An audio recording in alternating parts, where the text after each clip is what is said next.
The summer of 1941 brought unprecedented devastation to the Soviet Union. As German forces pushed deep into Soviet territory during Operation Barbarossa, the Red Air Force found itself in a desperate struggle for survival. In the opening weeks of the invasion, thousands of Soviet aircraft were lost, many destroyed on the ground before they could even take to the skies.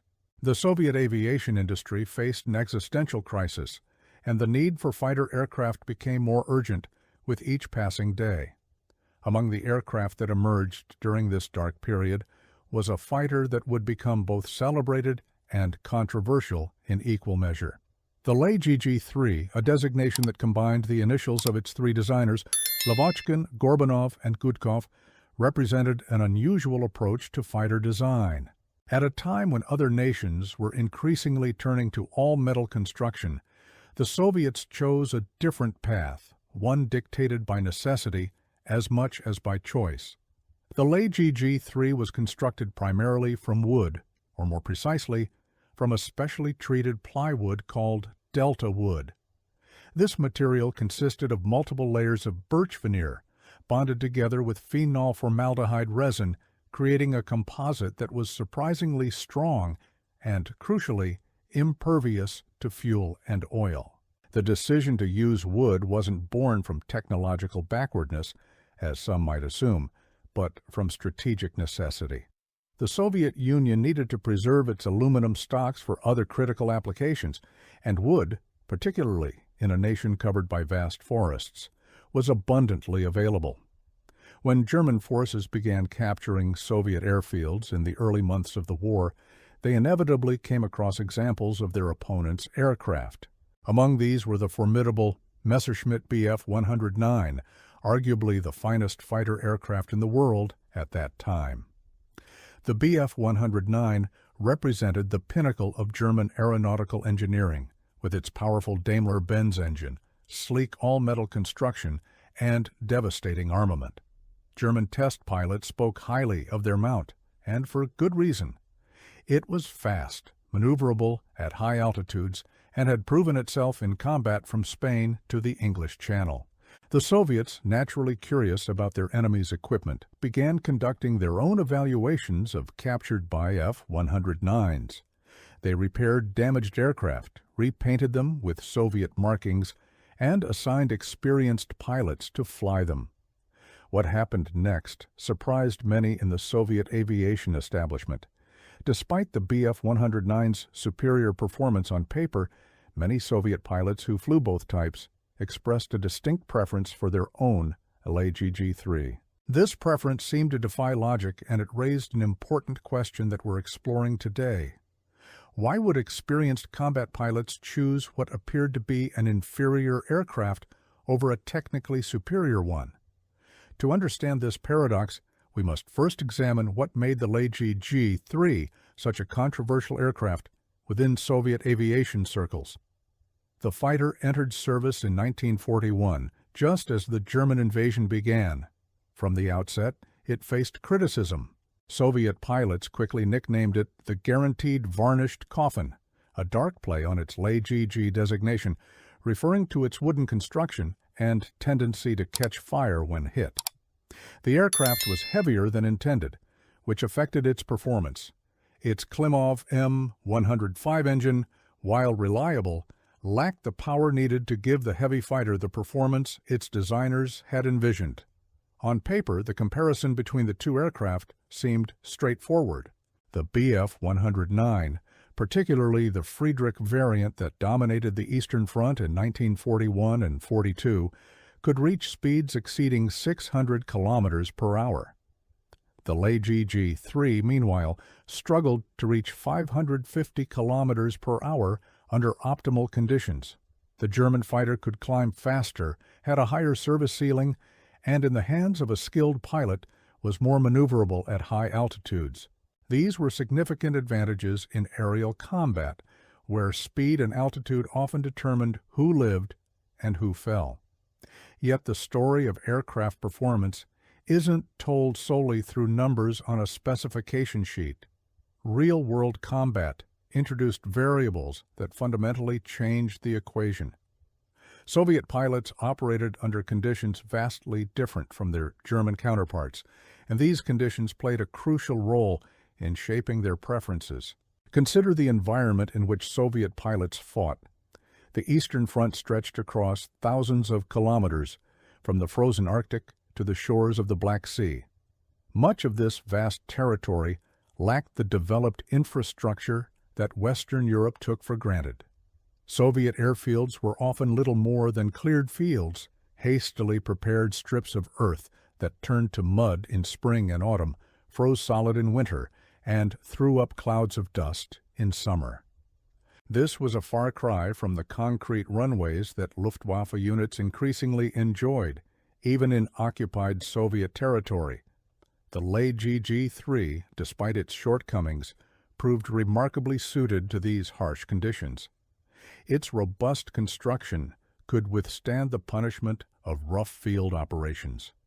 When a LaGG-3's undercarriage struck a rut or a rock during landing, the wooden structure absorbed the impact. Damage that might have required extensive metalwork repairs on an all-metal aircraft could often be patched with materials available at field workshops. Soviet ground crews, working with limited resources and often under enemy fire, found they could keep LaGG-3s flying with improvised repairs that would have been impossible with more sophisticated aircraft. The Bf-109, for all its technical sophistication, was a more delicate machine.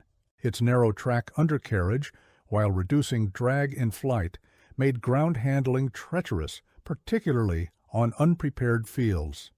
German pilots themselves often complained about the difficulty of landing and taking off in their fighters. On rough Soviet airfields, this characteristic became even more problematic. The Soviets discovered that their captured Bf-109s required far more maintenance than their own aircraft. Parts were difficult to obtain, and repairs required specialized knowledge and tools that weren't always available at forward airfields. But operational considerations went deeper than mere maintenance issues. Soviet tactical doctrine in the early war period differed fundamentally from German practices. Luftwaffe pilots fought in a system that emphasized individual skill and initiative. German aces racked up impressive scores by exploiting their aircraft's superior performance to dictate the terms of engagement. They could choose when to fight and when to disengage, using their speed and climb rate to advantage. Soviet pilots, by contrast, operated within a more rigid tactical framework, at least in the war's early years. They flew in close formations, relying on mutual support rather than individual brilliance. Their mission wasn't necessarily to win spectacular dogfights, but to protect ground forces, escort bombers, and contest German air superiority through sheer persistence and numbers. In this context, an aircraft's absolute performance mattered less than its reliability and its suitability for the mission at hand. The LaGG-3 excelled in certain aspects of low-altitude combat that characterized much of the fighting on the Eastern Front. Below 3,000 meters, where most engagements occurred, the performance gap between the LaGG-3 and the Bf-109 narrowed considerably. The Soviet fighter's relatively heavy weight, a liability at high altitude, actually helped it in diving attacks. Soviet pilots learned to use this characteristic to their advantage, building up speed in vertical maneuvers that the lighter controls of the Bf-109 made more difficult to match. Moreover, the LaGG-3 possessed excellent low-speed handling characteristics. It could turn tighter at slower speeds than the German fighter, a crucial advantage in the swirling close-range combats that often developed. German pilots, trained to fight at higher altitudes where their aircraft performed best, sometimes found themselves at a disadvantage when Soviet pilots forced the fight down to the deck. In these circumstances, the LaGG-3's ability to maintain control at low speeds gave its pilot precious extra seconds to line up a shot or evade enemy fire. Let's consider the experience of Senior Lieutenant Alexei Katrik, who flew both the LaGG-3 and captured Bf-109s with the 5th Fighter Aviation Regiment. Katrick's account, preserved in Soviet aviation archives, provides invaluable insight into a combat pilot's perspective. He noted that while the Messerschmitt was undoubtedly faster and climbed better, he felt more confident in combat in his LaGG-3. The Soviet fighter's controls remained effective at all speeds, he explained, while the Bf-109 became increasingly difficult to handle as speed built up in a dive. This meant that in the heat of combat, when split-second decisions determined survival, Katrick trusted his familiar aircraft more than the theoretically superior German machine. The question of armament also factored into pilot preferences. The LaGG-3 carried a 20mm Scharfweg cannon firing through the propeller hub, along with two synchronized 12.7mm Berezin machine guns. This armament package, while not overwhelming, was well balanced and reliable. The central cannon eliminated convergence problems, and the heavy machine guns had excellent hitting power.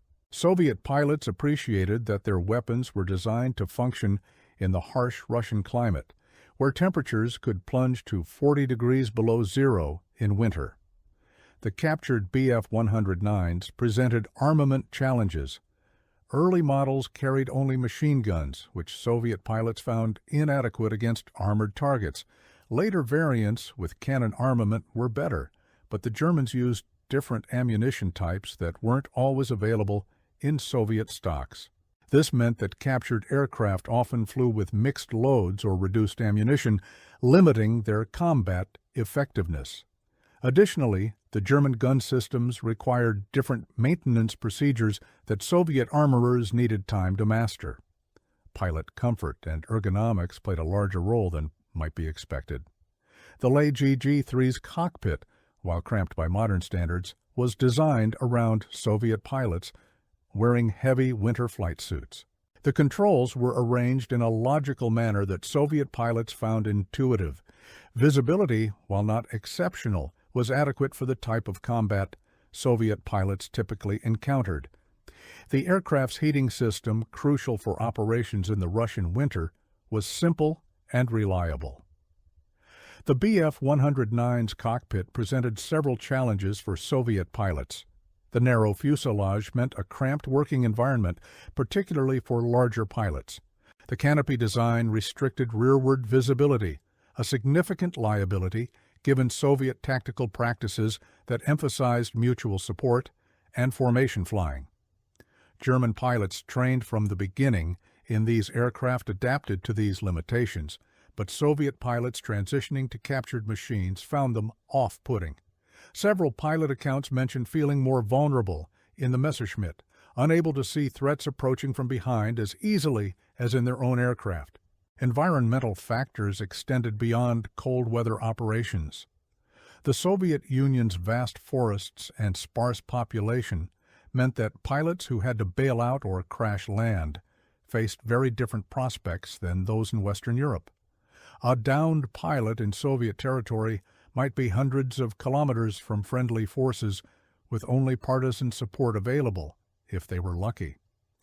In this context, an aircraft's ability to absorb battle damage and bring its pilot home became critically important.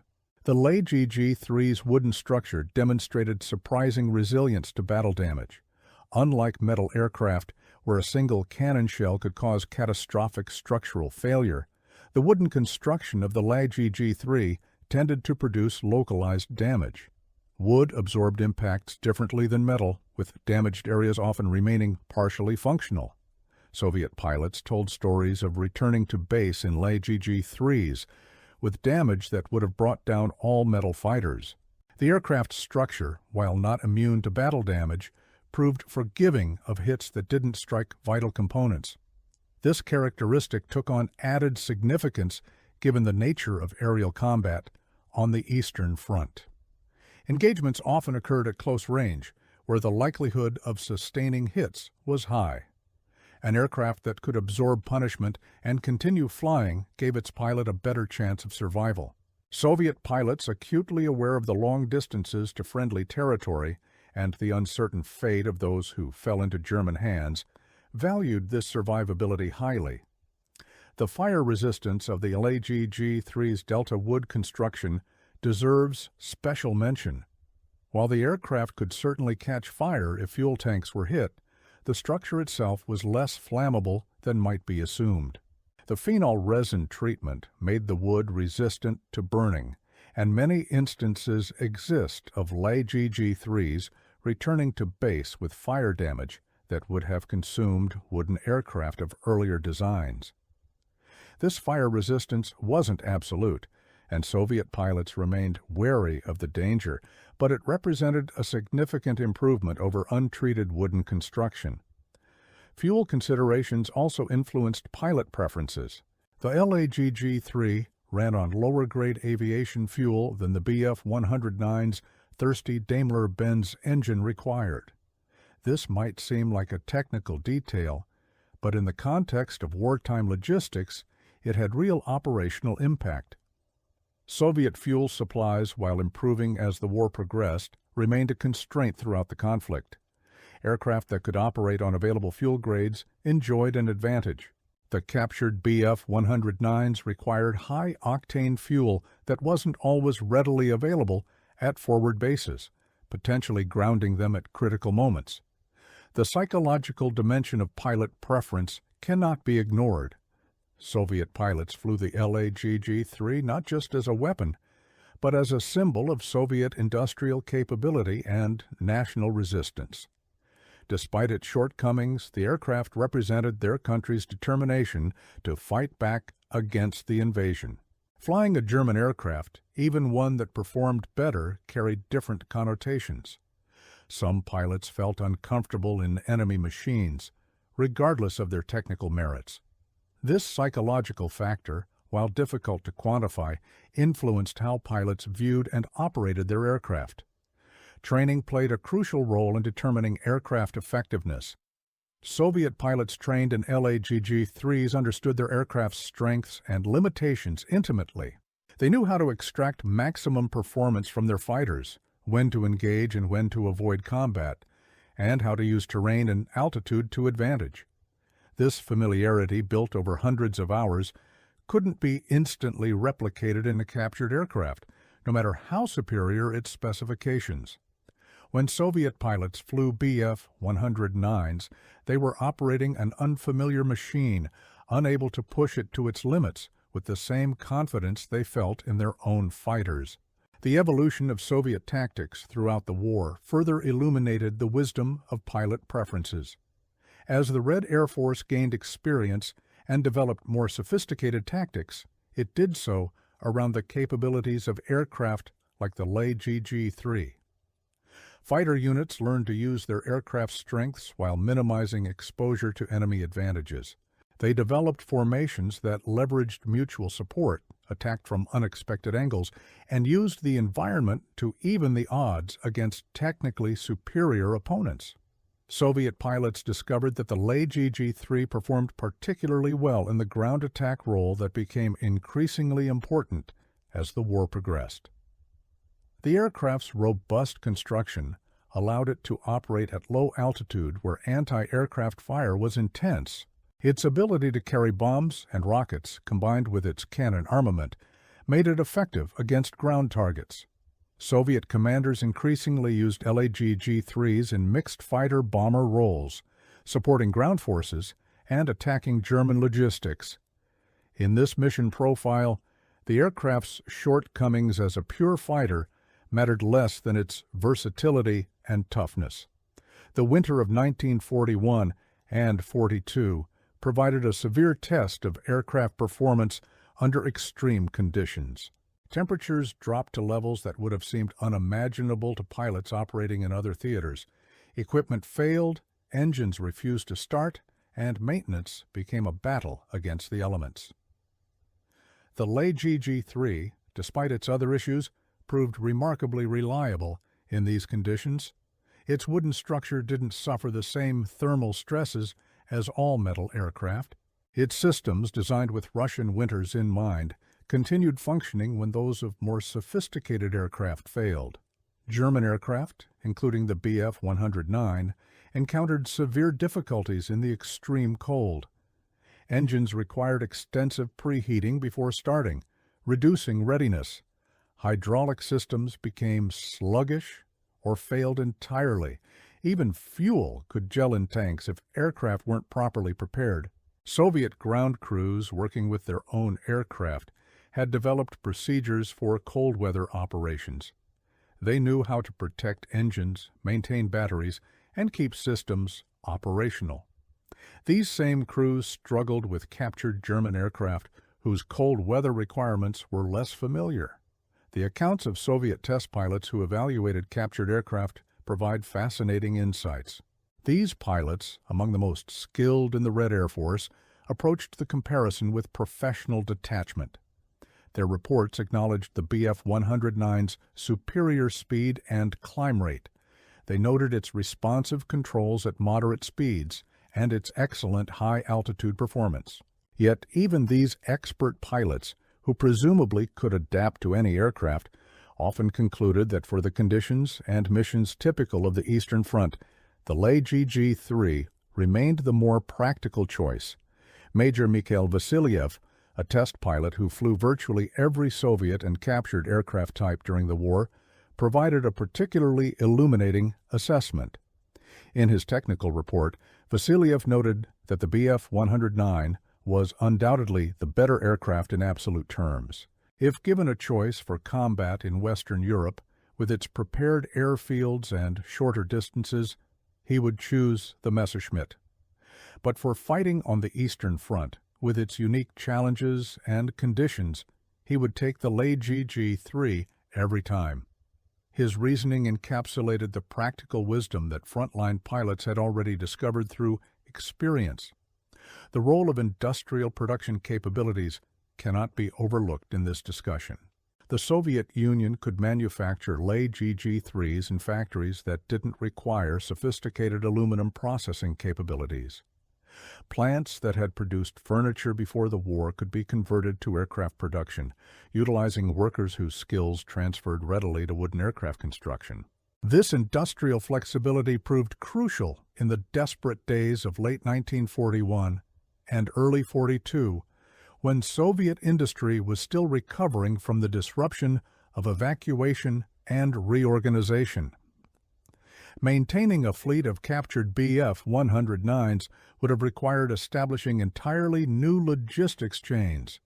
Spare parts, specialized tools, and trained mechanics would all need to be sourced or created from scratch. In the context of total war, when every resource was precious and priorities had to be carefully managed, this investment made little sense. The captured aircraft served useful purposes for evaluation and training, but building Soviet tactics and operations around German equipment was simply impractical. As the war progressed, Soviet aviation industry began producing improved fighters that addressed many of the LaGG-3's shortcomings. The Law-5 and later the Law-7, both developments of the basic LaGG-3 design, proved highly effective fighters that could meet German aircraft on more equal terms. Yet even these improved aircraft retained the wooden construction of their predecessor, testament to the soundness of the basic concept when properly executed. The story of the LaGG-3 and Soviet pilot preferences reveals important lessons about aircraft design and military effectiveness. Technical superiority, while desirable, doesn't automatically translate to operational success. An aircraft must be matched to its operational environment, the capabilities of its supporting infrastructure, and the tactical doctrine of the Air Force employing it. The Bf-109, magnificent though it was, represented a different approach to aerial warfare, one suited to different circumstances than those prevailing on the Eastern Front.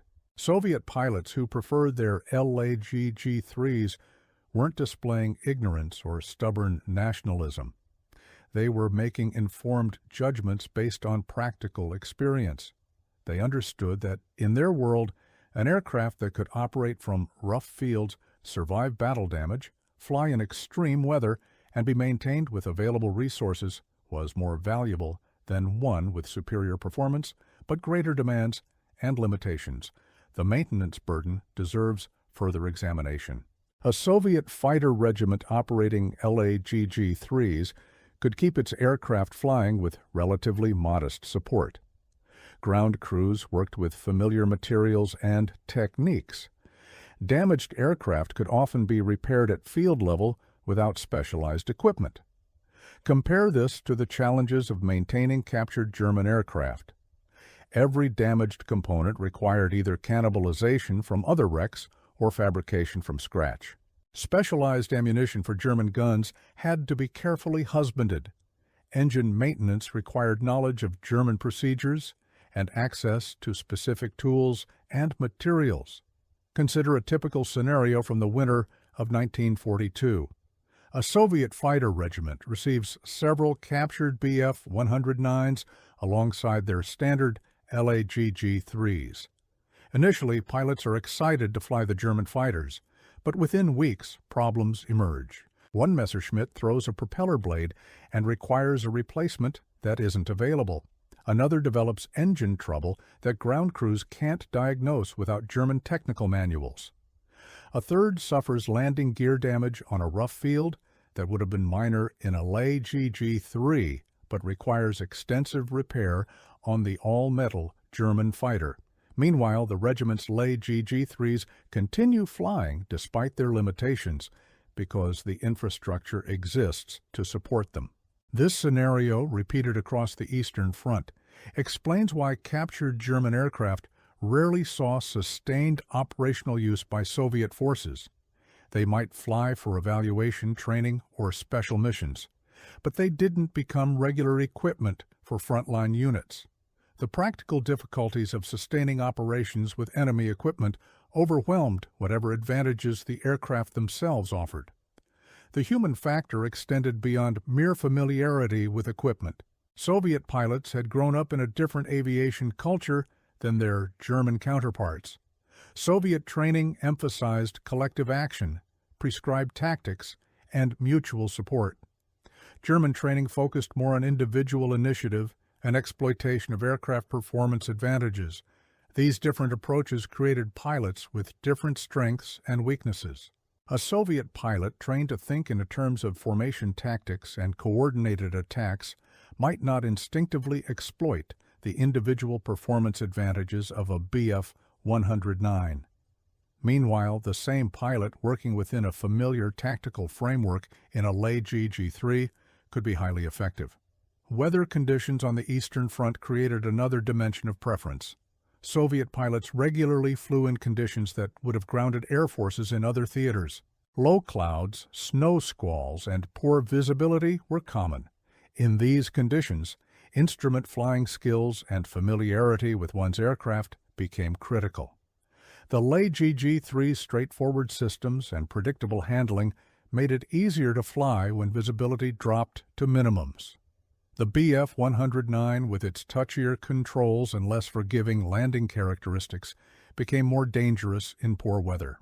Soviet pilots operating from primitive fields in marginal weather conditions logically preferred the aircraft that gave them the best chance of getting home safely. The strategic situation also influenced aircraft effectiveness. As the war turned in favor of the Soviet Union, the Red Air Force increasingly fought over friendly territory. This meant that damaged aircraft had shorter distances to travel to reach safety. Pilots who had to bail out or crash land could expect rescue by friendly forces. In this context, the absolute performance of an aircraft mattered less than its ability to complete missions and return pilots safely to base. The LaGG-3, with its forgiving characteristics and battle damage tolerance, fit this requirement well. German aircraft design philosophy emphasized maximum performance, accepting greater complexity and maintenance requirements to achieve it. Soviet design philosophy, particularly in the emergency conditions of early war production, prioritized reliability and manufacturability. Neither approach was inherently superior. Each reflected the resources, priorities, and circumstances of the nation that developed it. Soviet pilots preferred their LaGG-3s not because they misunderstood performance metrics, but because they understood what mattered in their specific circumstances. The experiences of pilots who flew both aircraft types in combat provide the most convincing evidence for Soviet preferences. Lieutenant Colonel Georgy Kostylev, who commanded a fighter regiment equipped initially with LaGG-3s and later with captured German aircraft for evaluation purposes, noted in his memoirs that while his pilots enjoyed flying the Messerschmitts, they consistently chose their LaGG-3s when combat missions were scheduled. When asked why, the overwhelming response centered on confidence and familiarity. They knew what their aircraft would do in any situation. They trusted it to bring them home. These factors outweighed the German fighters' performance advantages. Soviet aviation authorities paid close attention to pilot feedback regarding captured aircraft. Detailed reports were compiled, analyzing both technical characteristics and pilot opinions. These reports consistently noted that, while captured, Bf-109s were valuable for understanding enemy capabilities. They were not suitable for widespread operational use by Soviet units. The reasons given mirror the preferences expressed by individual pilots. Maintenance difficulties, parts shortages, different handling characteristics, and incompatibility with Soviet tactical doctrine all contributed to the conclusion that Soviet fighters, for all their shortcomings, remained the better choice for Red Air Force units. The evolution of the LaGG-3 design demonstrates how Soviet engineers responded to pilot feedback and combat experience. Later production variants incorporated modifications that addressed the most serious complaints. Weight was reduced through careful redesign, engine power was increased where possible, control systems were refined. While the basic aircraft never fully overcame its initial problems, these improvements made it more effective and better liked by pilots. This evolution occurred because Soviet designers could work directly with frontline units, incorporating lessons learned in combat into production aircraft. No such evolution was possible with captured German aircraft. Soviet designers couldn't modify Bf-109s to better suit Red Air Force needs. They were stuck with the aircraft as designed, including characteristics that didn't match Soviet operational requirements. This static nature of captured equipment further diminished its utility compared to domestic aircraft that could be improved over time. The role of national pride and political factors shouldn't be entirely dismissed, though these were probably less important than practical considerations. Soviet propaganda made much of domestic aircraft production and the achievements of Soviet designers and workers. Flying German aircraft, even captured ones, didn't align well with these narratives. Pilots were aware of these political dimensions, though most accounts suggest practical factors dominated their thinking. They wanted to survive, complete their missions, and help win the war. If flying German aircraft accomplished these goals better, most would have done so despite political considerations. The fact that they preferred Soviet aircraft suggests that practical advantages, not propaganda, drove their choices. The quality of Soviet pilot training improved dramatically as the war progressed, but in the early years, many pilots reached the front with minimal flight time. These inexperienced pilots needed forgiving aircraft that didn't punish mistakes harshly. The LaGG-3, despite its weight and performance limitations, could be safely flown by pilots who hadn't yet developed the skill to handle more demanding machines. The Bf-109, with its ground handling difficulties and less forgiving flight characteristics, was a challenging aircraft even for experienced pilots. Putting novice Soviet pilots in Messerschmitts would likely have resulted in a high accident rate, even before they encountered enemy aircraft. Soviet tactics evolved to exploit the LaGG-3's characteristics while minimizing its weaknesses.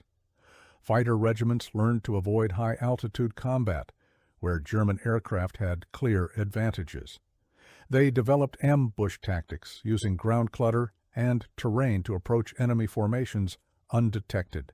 They coordinated attacks with other Soviet units to overwhelm German defenders through numbers rather than individual superiority. These tactics worked with the aircraft they had. Switching to different aircraft would have required developing new tactics, a luxury Soviet commanders couldn't afford in the desperate fighting of the early war years.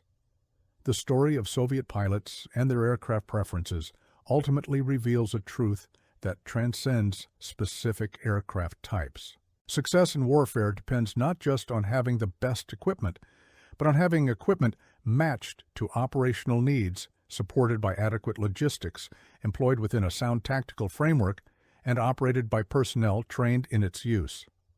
The LaGG-3, for all its flaws, fit the Soviet system. The Bf-109, despite its superior performance, didn't. Soviet pilots recognized this reality and made their preferences accordingly. As we reflect on this chapter of aviation history, we can appreciate the complexity of judgments that combat pilots had to make. They evaluated aircraft not in the abstract but in the concrete reality of operational flying. They weighed performance against reliability, sophistication against maintainability, and theoretical advantages against practical necessities. In doing so, Soviet pilots demonstrated the practical wisdom that comes from experience at the sharp end of aerial warfare.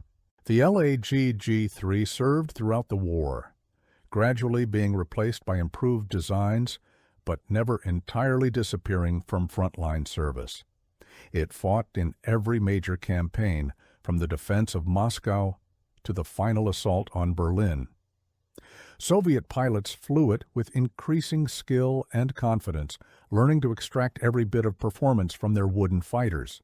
They developed an understanding of their aircraft's quirks and characteristics that allowed them to compete effectively against enemies flying technically superior machines.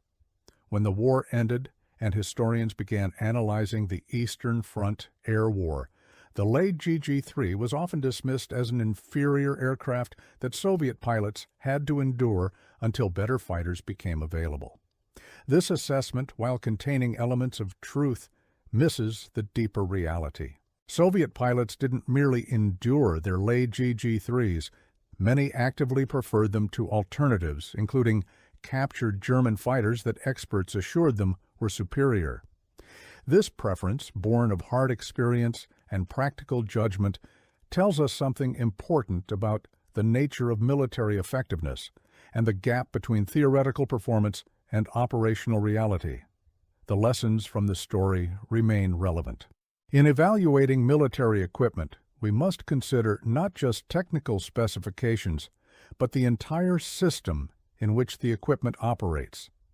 An aircraft, a tank, a ship, or any weapon is not just a collection of components with measurable performance characteristics. It exists within a complex web of logistics, maintenance, training, doctrine, and operational environment. Excellence in one area cannot compensate for failures in others. The Soviet pilots who chose their wooden LaGG-3s over German all-metal Messerschmitts understood this instinctively. They looked beyond performance numbers to the reality of flying and fighting on the Eastern Front. Their choice reflects a wisdom that modern military planners would do well to remember. The most advanced technology doesn't always provide the best solution.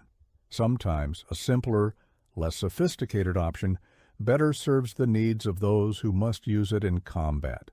The Soviet pilots who flew LaGG-3s into battle weren't settling for second best. They were choosing the aircraft that gave them the best chance of accomplishing their mission and surviving to fly another day. In the calculus of war, that's the only metric that truly matters.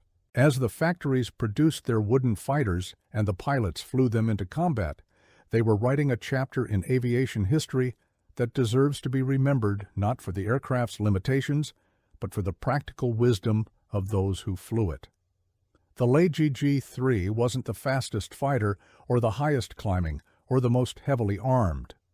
But for Soviet pilots fighting on the Eastern Front in the desperate years of the Great Patriotic War, it was often exactly what they needed.